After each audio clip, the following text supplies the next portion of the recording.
Hello guys, जय महादेव। आप लोग कैसे हैं? उम्मीद करते हैं ठीक ही होंगे। शाम का बज रहा है 5 और मैं अभी सो के जगी हूँ। तो बहुत गर्मी है बिहार में। आप लोग के इधर कितना गर्मी है कमेंट में बताइएगा। और मैं भी जा रही हूँ, मेरा सारा काम पड़ा है रखने के लिए। मैं जा रही हूँ काम करने। दिखा रही हूँ आपको, देखिए सब ऐसे का वैसा रखा हुआ है। इतना गर्मी है कि काम करने का दिल ही नहीं करता है।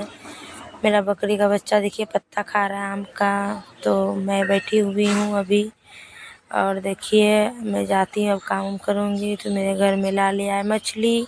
तो अब मछली पहले बना लेती हूँ, फिर बाद में काम करूँगी। तो देख लीजिए मछली बन रहा है, मछली बना रहे हैं। देखिए बच्चे लोग तो बिना कपड़े के ही रह रहे हैं। तो मछली मेरा देखिए बन रहा है, कढ़ाई में दिया हुआ है। तो आप लोग को मछली अगर पसंद है तो आइएगा ज़रूर, खिलाएंगे मछली।